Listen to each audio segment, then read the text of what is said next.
नमस्कार मित्रमैत्रिणींनो, मेथी म्हटली की मुलं अगोदरच नाकं मोडायला लागतात आणि मेथी इतकी पौष्टिक असते ह्यांनी की मेथी मुलांनी खावी असं आपण रोजच विचार करत असतो.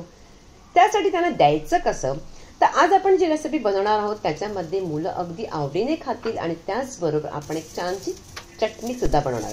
अगदी साऊथ इंडियन चटणी आहे, ती तुम्ही पहा आणि अशा प्रकारे बनवून दिलं तर मुलं मात्र नक्की खातील. तर चला रेसिपीला आपण सुरू करूया. इथे काय करायचं, सगळ्यात अगोदर इथे मी घेतलेत पोहे. आता या ठिकाणी पोहे घेण्यासाठी आपण धुवायचेच पोहे. तर आपण काय केले, खाली एक पातेले ठेवले आणि वरती ठेवायची चाळण आणि त्याच्यावरती पोहे ठेवायचे आणि अशा प्रकारे अगदी 1-2 पाण्याने छान असे आपण त्याला धुवून घ्यायचे. म्हणजे त्याच्यामध्ये जास्त पाणी राहता कामा नये आणि चाळण ठेवल्यामुळे पाणी सगळं अगं आपलं नितळून येईल. आणि अशा प्रकारे धुतल्यानंतर त्याला थोडंसं पाणी राहिलं की अशा थोडंसं आपण त्याला बाजूला ठेवून द्यायचं. 5-6 मिनिटं आपण ठेवून द्यायचं, म्हणजे काय होईल, आपले पोहे चांगले भिजले जाईल. या ठिकाणी आपण तोपर्यंत चटणीची तयारी करायची. इथे मी घेतले तव्यावरती जरासं तेल टाकायचे. 1 वाटी घ्यायचे आपण इथे शेंगदाणे आणि शेंगदाणे आपण थोडेसे भाजून घ्यायचे. व्यवस्थित अगदी मंद आचेवर भाजून घ्या, कच्चे राहता कामा नये. कच्चे राहिले तर मात्र तुम्हाला प्रत्येक वेळा मी सांगते की कच्चे राहिले तर आपली चटणी मात्र बिघडेल. आता अशा प्रकारे घातल्यानंतर त्याच्यावरती घ्यायचे लसणाच्या पाकळ्या, हिरव्या मिरच्या घातल्या, 2-3 अशा हिरव्या मिरच्या घालायच्या. जर तुम्हाला तिखट हवं असेल तर तुम्ही आणखीनही घालू शकता. आता हे सगळं पुन्हा थोडंसं भाजून घ्यायचं. नंतर ह्याला गॅस बंद करून थंड करायचं. आता हे सगळं काही भाजलं गेलंय, थंड करायचंय आणि नंतर आपण त्याला मिक्सरच्या भांड्यामध्ये काढायचे. आता शेंगदाणे सगळे थंड झाले तर आपण मिक्सरमध्ये काढायचे. तर त्याच्यामध्ये आपण आता घालणार आहोत थोडंसं जिरं घालायचंय, त्याचबरोबर चवीपुरतं मीठ घालायचंय आणि एखादा थोडासा लिंबू याच्यावरती पिळायचा. अशा प्रकारे पिळल्यानंतर आपण त्याला वाटून घ्यायचे. अगदी छान अशी पेस्ट अगदी मस्त वाटून घ्या. ही जी चटणी ना अगदी साऊथ इंडियनची आहे आणि ही चटणी तुम्ही पहा मी अगदी वाटूनही घेतली, डोस्याबरोबर सुद्धा खाल्ली तरी चांगली लागते. त्याला एक छानशी फोडणी देऊया. इकडे आपण फोडणीच्या भांड्यामध्ये तेल गरम करायला ठेवलं, त्यात राई घालायची, थोडीशी उडदाची डाळ आणि त्याचबरोबर घालणार आहोत आपण त्याच्यामध्ये कढीपत्ता. हे सगळं घातलं की नंतर आपण त्याच्यामध्ये थोडंसं हिंग घालायचं आणि हिंग घालून नंतर ती फोडणी आपण चटणीमध्ये काढायची. अशा प्रकारच्या चटणीवरती आपण जेव्हा फोडणी घालतो ना तेव्हा ती चटणीला आणखीन चव वाढते. म्हणून कधी करून कुठल्याही चटणीवर तुम्ही अशा प्रकारे करा. पहा, इथे आपली चटणी सुद्धा छान अशी रेडी झालेली आहे. तर आता आपण काय करणार आहोत, पुढची कृती करायची आणि तुम्हाला सांगितल्याप्रमाणे फोडणी घातल्यावर लगेच त्याच्यावरती झाकण ठेवायचं. इथे एका भांड्यामध्ये आपण हे जे पोहे चांगले छान असे भिजले गेले तर एका काढून घ्यायचे. थोडेसे आपण त्याला अगदी पसरवून घेतले का एकत्र एक झाला होता गोळा तो. नंतर लांबसर असा कांदा एखाद मोठा कापून घ्यायचा. धणेपूड घालायची आहे, त्याचबरोबर हळद घालायची. हळद घातली नंतर घालणार आपण लाल तिखट. आता लाल तिखट तुम्हाला जितकं तिखट हवं असेल त्याप्रमाणे घालू शकता. नंतर ओवा हातावरती घेऊन छान तोही चोळून घ्यायचे. कधी आपण जेव्हा ओवाचा चोळतो तेव्हा त्याचा खमंग वास त्याच्यामध्ये सुटतो. आणि इथे घेतलं मी मिरची आणि आलंचं कुटून घेतलं अगदी खलबत्त्यामध्ये. कधी मिरची आणि आलं जेव्हा तुम्ही कुटता तेव्हा त्यात थोडंसं मीठ घाला, त्याच्यामुळे काय होतं आपल्याला तिखटही लागत नाही आणि त्याचा रंगही बदली होतो. थोडंसं घालायचं हिंग आणि नंतर आपण सगळं मिश्रण आपली हाताने चांगलं अगदी चोळून घ्यायचे.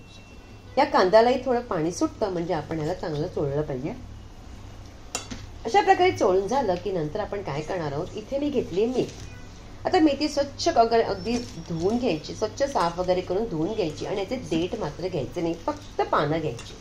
ही सगळी पानं ह्याच्यामध्ये घालायची आणि आता मात्र पुन्हा याला या कांद्यावर सगळं पुन्हा अशाच प्रकारे चोळून घ्यायचं.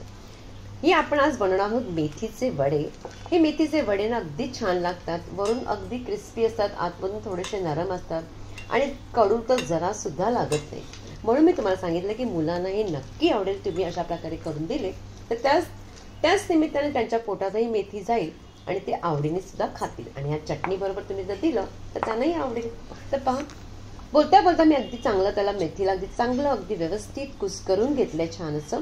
अशाच प्रकारे करायचंय. मातीचा पाण्याचा जरा सुद्धा अगदी थेंब आपण वापरायचा नाहीये. आणि नंतर आपण याच्यामध्ये घालायचंय बेसन फक्त त्याला बाइंडिंगसाठी घालायचे, म्हणजे अर्धी फक्त वाटी घालायचे, तेवढंच पुरेसं आहे. आणि नंतर घालायची भरभरून अशी आपण जितकी तुम्हाला हवी तितकी कोथिंबीर. सगळं काही झालंय तर थोडंसं आपण अगोदर ह्याला करून घ्यायचे. मीठ आपण नंतर घालणार आहोत.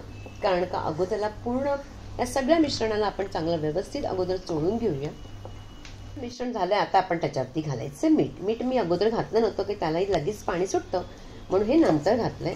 आता हे सगळं काही आपण व्यवस्थित चांगलं चोळून घ्यायचं. पहा, आपल्याला इथे थेंबही पाण्याचा लागलेला नाही. मी तुम्हाला अशाच प्रकारे केल्यामुळे काय होतं, मेथीमध्ये सुद्धा पाणी असतं, मिठामध्ये सुद्धा पाणी लागतं. त्याचबरोबर कांदाही तसा आहे, इथे पाण्याचं गरजच पडत नाही.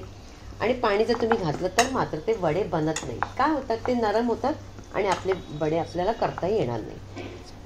आता असं सगळं झाल्यानंतर आपण सगळं काही अगदी गोळा अगदी व्यवस्थित करून घ्यायचंय. तर हे सगळं आपलं मिश्रण छान असं रेडी झालंय.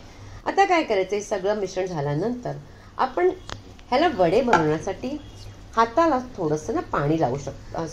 हाताला थोडंसं तेल लावायचं. हाताला जरसं तेल लावलं तर तुम्हाला मात्र त्याचे वडे करायला अगदी सोपे जायचे.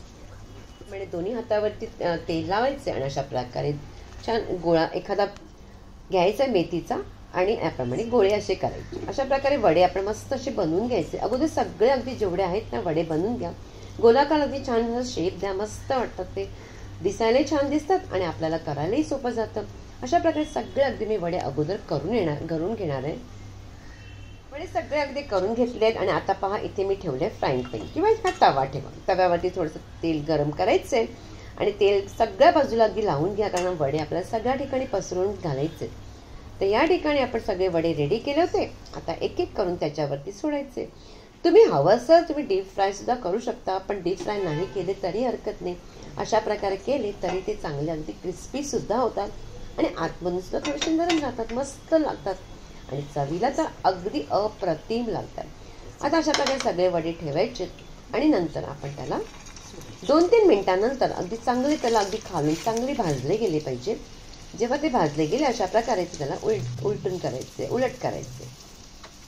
आणि आपले छान असे मस्त अगदी तळले गेलेत, अगदी क्रिस्पी सुद्धा झाले. तुम्हाला दिसत असेल आणि दिसते सुद्धा, सुरेख दिसत आहेत.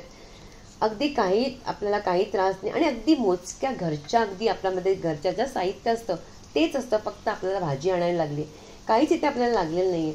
अशा प्रकारे केले म्हणजे तुम्हालाही बरं आणि तुम्हाला जास्त काही दुसरं आणायची सुद्धा गरज नाही आणि मुलं सुद्धा अगदी आवडीने खातील. ते पहा, याप्रमाणे आपले मस्त वडे ठेवायचे. आणि ही तुम्हाला रेसिपी माझी कशी वाटते मला नक्की तुम्हाला कॉमेंट्स करून नक्की सांगायचे. मी प्रत्येक वेळा तुम्हाला बऱ्याचशा रेसिपी दाखवते, त्यानंतर चटण्या तुम्हाला मी बऱ्याचशा दाखवल्या आहेत. एक एक चटण्या अगदी मस्त अप्रतिम बनतात. तुम्ही नक्की या सगळ्या करून बघायचे. माझे शॉर्ट व्हिडिओसुद्धा आहेत, ते सुद्धा नक्की बघा. वेगवेगळे मी रेसिपी घातली आहेत, ते नक्की त्याकडे जाऊन सुद्धा तुम्ही त्याला लाईक शेअर नक्की करायचे. आता ही रेसिपी तुम्हाला कशी वाटली मला नक्की सांगायचे. आवडल्यास जास्तीत जास्त लाईक करा, प्रत्येकांकडे शेअर करायचंय. आणि पहा, तुम्हाला तोडूनही दाखवते आणि पुन्हा भेटायचे आपण एका छानशा रेसिपी बरोबर.